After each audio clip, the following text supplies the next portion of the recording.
Hello, and welcome to Opt to Thrive, episode 45. Stop starting over, the missing component to finally break the yo-yo cycle in midlife. Welcome to Opt to Thrive, your go-to podcast for women's wellness in midlife, designed to educate, support, and inspire you to live your very best life. And now your host, Dr. Karina Sims. Well, we have had some crazy weather this weekend. I am right now sitting in the sunroom, filled with endorphins after my bike ride and swim with the girls this morning, and I'm looking out at a spectacularly blue sky. Amazing. But it did take us a while to get into summer this year. It felt like it was never going to get here. We have been having some of our typical hot weather for the past week or so, but overnight, not last night, the night before, I was woken up during the night by thunderstorms. I had completely not expected thunderstorms. And then they carried on into the late morning. And yesterday, I did another webinar. I am loving doing these. I think that I'm getting better and better with them as I go. It still does feel really weird talking into space, knowing that there are people actually there live listening, but I can't see them. It is getting easier, though I still do get a bit of stage fright just before it starts. It feels good to be stretched, that beautiful anxiety, discomfort of growth. I absolutely love it. Now, the thunder was still going, though, and I was a little worried that I may be drowned out by the noise. That didn't happen. The internet behaved too. It was a great talk. I really enjoyed giving it, and it has actually inspired what we're going to talk about today. Each time I put one of these webinars together, I feel like I'm able to give even more value. And I really, really loved this one in particular because this one was made specifically for those midlife women who, like me, very frustratingly, got to this time of their life still stuck in this yo-yo dieting cycle, having not yet quite figured it out. Still gaining and losing the same weight over and over again until very rudely finding that midlife has changed the way this whole thing works. The putting it on part seems to still be working all right, but it's the taking it off part seems to really change. And it's getting much harder than it used to be. And in fact, at one point, I was worried maybe it was now impossible. So in one way, that was a good thing because if things were still working like they were and I could easily put it on and take it off like I used to, I'd still be stuck in that cycle, ignorantly losing more and more muscle mass because I quite likely would not have realized or appreciated the natural loss of muscle mass had already started way back in my 30s. And without being intentional in a way, again, I hadn't realized that I needed to be about keeping that muscle on my body. And also the damage that I did by doing some pretty hefty calorie restrictions at time in that yo-yoing that I was doing, I would have just continued to hack away at my muscle without even realizing I was doing it. And I wouldn't know how amazing it feels to have this relationship I have now with food. I laugh because I remember back in the day probably hearing about some new diet and hearing people talk about this relationship with food, how we needed to heal our relationship with food. And I remember rolling my eyes thinking, yeah, whatever. I thought I had a great relationship with food. I love food. Food lights me up. We're great friends. It's a great source of joy and pleasure. But unfortunately, I now see the relationship was a little bit one-sided. And like many dysfunctional relationships, in the thick of it, when you're stuck right there in the middle of it, that can be really hard to see. I'm now very well aware of how different foods make my body feel, something I never really paid a lot of attention to before, because I was usually paying much more attention to the emotional feeling that I was getting from it, the pleasure of it. Or I was trying to just fill this hole, this what often felt like this bottomless pit. And sometimes even when I felt physically full and was aware of that sensation, I still had this desire to eat more. And I could, and I often did. See, part of the problem. Looking back now, I can see a real disconnect, an override of those physical sensations trying to fill some emotional need. So one of the things that I've developed in the process of breaking the yo-yo cycle is awareness. And it's one of the things that we talk about a bit in my reset program. Self-awareness is such an important fundamental skill in all aspects of life, but particularly important when we're trying to work out why we keep ending up back where we started. Lose it, gain it, lose it, gain it, right? So awareness of why you're eating what you're eating, when you're eating what you're eating. Now, don't get me wrong, I still get a lot of joy from food, and I don't think that there's anything wrong with that. But if that's where you're getting most of your joy, your comfort, your pleasure, or if that's how you've gotten into the habit of managing boredom or anxiety or loneliness or sadness or frustration, or you're eating to push down feelings because you don't feel like you can use your voice, then there's a problem. And the first step in fixing that problem really is about becoming aware of when and why you're doing what you're doing. So it's another thing I'm grateful to menopause for. It really did provide the motivation for me to get me to do the work and figure out how to get off of that diet roller coaster, to find a sustainable way to finally lose and maintain the weight once and for all. And win-win. It turns out these changes that I've made also support optimal health, energy, endurance, sleep, regular bowel habits. And really, let's be honest, that has to be somewhere close to the top of the list of positives. And so this webinar was different than my previous talks because I chose to expand a little bit more in some different areas, which then got me really excited to share some of this information here because I think it's so useful and it's also really fun to share because hopefully I can help others get out of this yo-yo dieting cycle too. Because ladies, I really, really, really know what that feels like. And I feel for you if that's where you are. I remember feeling so disheartened and wishing so badly that I had worked this all out before I got to this midlife period because it felt like, well, time's up. Body's not cooperating like it used to be. I'm just probably not going to figure this out now. I think I'm just stuck with it. But you really don't have to be.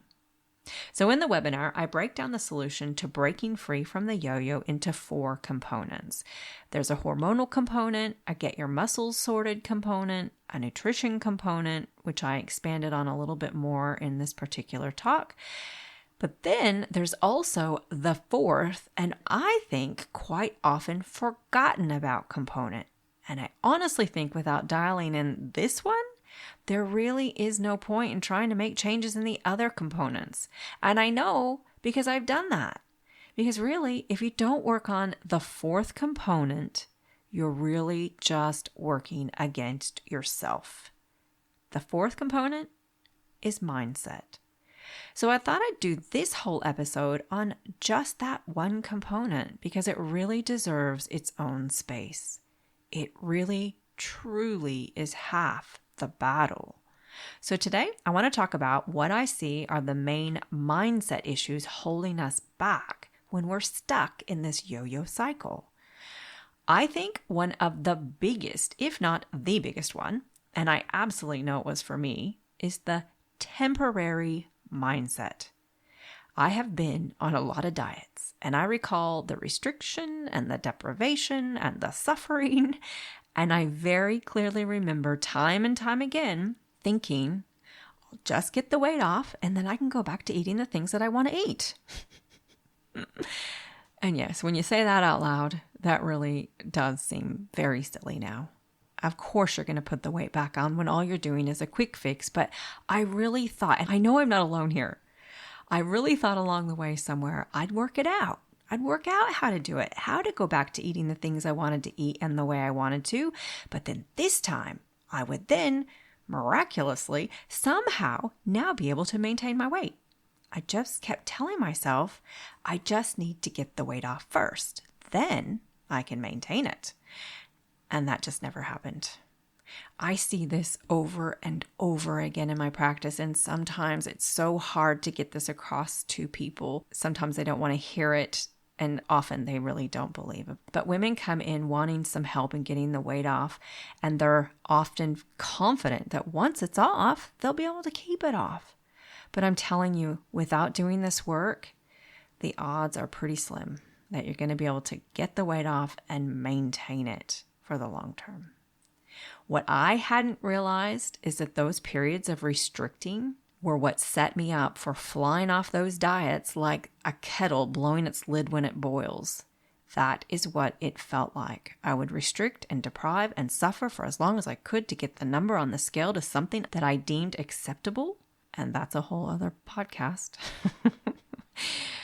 But then there come a time when I wouldn't be able to hold that ball under the water anymore, and it would fly out of the water up into the sky and sometimes into the stratosphere. And then I'd have all the things I had been depriving myself of. I would be so excited planning for a big plate of something. Everything was always a big this or a massive that. When I was planning, I would have a big plate of creamy pasta with the works, Caesar salad and garlic bread and a couple of glasses of wine to wash it down. And then there would always be some amazing dessert waiting too, and I'd be deliriously excited in anticipation. The whole thing was like an event, like you'd climbed this mountain without eating and you got to the top and you were presented with this massive meal to celebrate, but you were also famished. So it was like this relief and pleasure on top of excitement. If you're someone who finds that you stick to a strict diet during the week, but you find it really hard on the weekends to stick to it, it's very likely that the same type of thing is happening for you too. That restriction really sets us up for one little crack turning into a crater. We can only hold the ball under the water for so long. Now, I have actually worked it all out, how to eat all the things I like, so I'm not cutting anything out or restricting anything from my diet. And I got the weight off and I still maintained my weight. But back then, it was the way I was doing it that kept putting me back in the cycle. One of the biggest mind shifts for me was replacing the temporary mindset with a permanent mindset. And I did that by finding a way to lose and maintain the weight that was actually truly sustainable.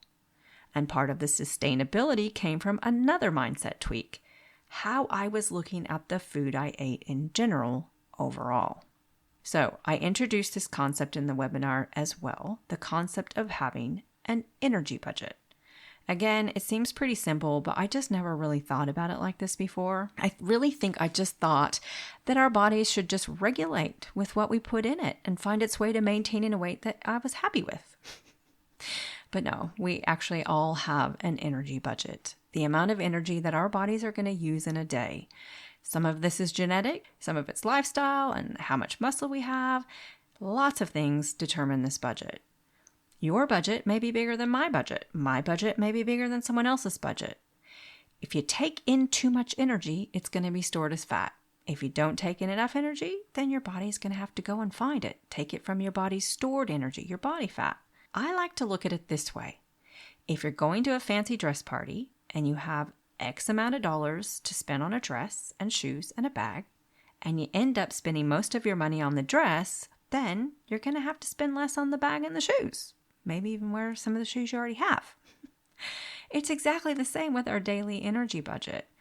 If I spend more on a Snickers bar, then I might look at how I can spend a little less on something else to balance it out. And as long as I'm getting enough protein and fiber and I'm eating enough that I'm not hungry, then I'm good with that. I just have to work out how to balance my energy checkbook and still have the Snickers bar. And you know what? Some days I'm just going to go over my energy budget, and that's okay. I'm going to talk a bit more about that in a minute because I get it. I hear you. I hear what you're saying. When you're used to dieting and restricting, if you go off your plan even just a little, for many of us, that could lead to throwing the whole thing out the door. So yes, I will talk more about that in a second. You'll understand where I'm coming from. But first, I just want to say that this is a truly sustainable approach to nutrition. I did this getting the weight off. I've done this for over 2 years now, maintaining the weight pretty easily. It has really freed me from the yo-yo cycle. I no longer have this temporary mindset. This is a long-term approach to nutrition that gets me all the things that I want. The body composition I want, more muscle and less fat, optimal health, a well-functioning gut, good energy levels, and this beautiful newfound healthy relationship with food that I honestly never knew existed.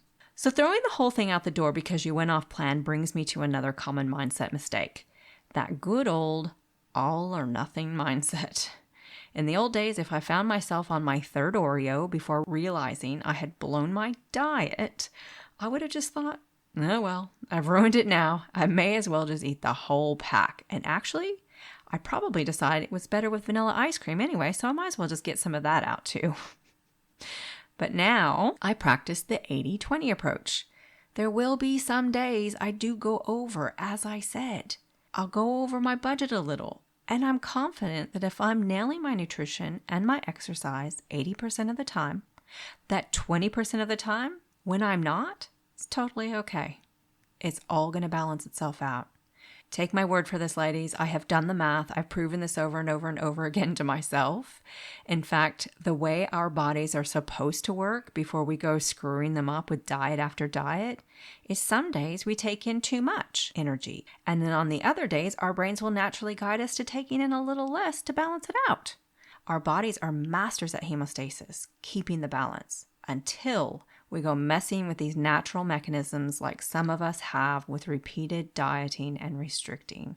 So it's really important that you hear what I'm saying here. I am not saying that if you go over budget one day, you should purposefully starve yourself or restrict the next day to make up for it. I'm saying that one day in the scheme of things will all balance out in the end. It is not going to undo all your progress. It's not going to put all the weight back on. There is nothing to make up for. Stay on budget 80% of the time. That's going to leave you 20% for real life. Life happens. And that means occasionally we're going to go over the budget, and that's okay. If I'm stuck in a position where the food choices aren't what I would have liked, instead of using that as a permission or an excuse to just throw in the towel and start thinking, oh, well, I may as well just have the burger and the fries and throw in the milkshake too while you're at it, and then grossly overspending on my budget, I now look for the best option, the best protein and fiber choices that I can make with whatever I have to choose from. And whatever that ends up looking like, I just do my best. I chalk it up to the 20% and I'm happy with that. The same thing with exercise. If I don't have time for a full workout, then what about half the workout? How much time do I have? How much could I do in that time? This is also about challenging what consistency looks like. Sometimes consistency is just making the best choice with what you've got to choose from. Consistency doesn't have to be getting it perfect every time. There's wiggle room. In the old days, I would have had this plan I needed to stick to, and if I went a little bit outside of the plan, then I'd often be completely derailed. But not anymore. The next mindset trap I want to talk about is overwhelm. When we are faced with all these things we think that we need to do, for instance, eat enough protein and fiber and get our strength training in, our brains can say, it's too much. I don't know where to start, and we're going to just shut down and do nothing instead. So then the solution to this one that helps with just about every single mindset challenge we face in every area of our life is breaking it down into small, easily digestible pieces. What is the easiest first step? Maybe it's working on getting 30 grams of protein with breakfast. Work on that until you can do that easily. Then ask yourself, what's the next easiest step you can make? This also works for the person who believes they don't have enough time. Break it down, one small, easy step at a time, and then build onto it. And this actually takes us to the last thing I wanted to touch on today, motivation. So many women say to me, I just need some motivation. I don't feel motivated. I just need to get motivated. I think it's really helpful to think about motivation through the lens of the thought model. I talk about the thought model way back in episode 5. If you change your thoughts, you can change your life. The model was created by Brooke Castillo, who does the Life Coach School podcast. And I think it's a powerful way to view the world. The model tells us that everything starts with a circumstance, and that circumstances are always neutral. They're the facts. You can prove them in a court of law. So let's just say the number on the scale is the circumstance. It's not positive. It's not negative. It's neutral. It's only positive or negative once we have a thought about it, which is what happens next. We have a thought. That thought can be positive or negative. And then from that thought, we have a feeling. So our thought makes us feel something. The feeling makes us do or not do something. So we take an action or we have an inaction. And then that action or inaction gives us our results. Using the thought model, I can help us find a way to create our own motivation. Because motivation is a feeling. And if our feelings come from our thoughts, then we need to pick thoughts that motivate us. Knowing really clearly why we want to do something and practicing those thoughts can give us the feeling of motivation. And it just so happens we are in great luck in midlife, because I think the midlife period gives us a lot of whys. We want to feel better, have more energy, sleep better, feel stronger, be healthier, have less pain, have less inflammation. Any or all of those, which can be added to, I want to lose weight, I want to feel better in my clothes, I want to like how I look. Those are a bunch of whys, and any of them by themselves might not be enough to get you feeling motivated on its own, but when you pile them together, they may just be enough to get the ball rolling. The circumstance is the number on the scale. The thought is, I want to lose weight because I want to feel better, have more energy, sleep better, feel stronger, be healthier, have less pain, have less inflammation, and feel and look better in and out of my clothes. This may give us the motivation we need to just make a start. And as I said before, the very best thing we can do is just pick one small thing that you can do. Picking that one small step can start to build momentum. With each small step you take, you see results. Either the number on the scale starts to come down, or you start to feel any of those things that you just listed, or even just start proving to yourself that you can do this. Then you have a thought about that, which then creates more motivation, and you're off and running. You have created motivation. My take home here is that sometimes we need to look at the thoughts that we're practicing and purposefully take the leap, the action, and cultivate motivation, rather than waiting around for some magical motivation fairy to cast its little spell on us. And then one last thought about how our brains work. It is so important to be aware of. There is something called the motivational triad. I can't remember if I've talked about this on the podcast before, but so important. What it tells us is that our brains are wired to seek pleasure, avoid pain, and do it all with the least amount of energy possible. So when we're working on making these types of changes that we're talking about today, we need to be on the alert for our toddler brain. I've mentioned the toddler brain in previous episodes. It's the one that tells you not to bother. It questions why on earth you'd want to get out of this nice, warm, comfortable bed to go to the gym and flog your body. And that's how it talks too sometimes. Sometimes it could be a little trickier than that, but often it's easy to spot. Our brains will resist change. It wants to keep doing what it knows, the easiest route. Creating these new changes freaks it out. It's going to try to convince you it's not safe out there eating all that protein. But just by knowing how our brains are wired, and by knowing that once we get the old machete out and we hack out a few weeds in this new neural pathway we're building, and maybe even excavate a few boulders, eventually this new pathway will become easier to take than the old one. Because the old one's going to start to grow over with some weeds, and before you know it, it's going to be a bit overgrown, and you're going to want to take the new pathway because it just feels nicer. You're not getting prickles in your feet. Keep reminding yourself it's going to get easier with time. And this is where coaching can really help.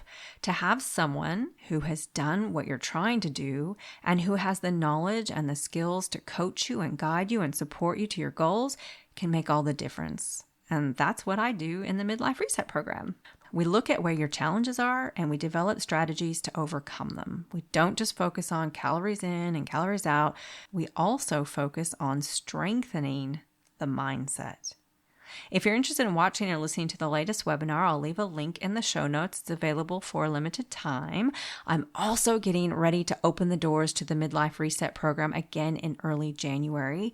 And I am so excited to get as many women as I can in the doors and on their way to feeling strong and energetic and confident and healthy and fit and vibrant and all the things. So if you're interested in coming along with me and working with me, come and check out the program, have a listen to the webinar, send me an email. I answer all my emails and I'm super happy to answer any questions that you might have. I would be so thrilled and honored to work with you.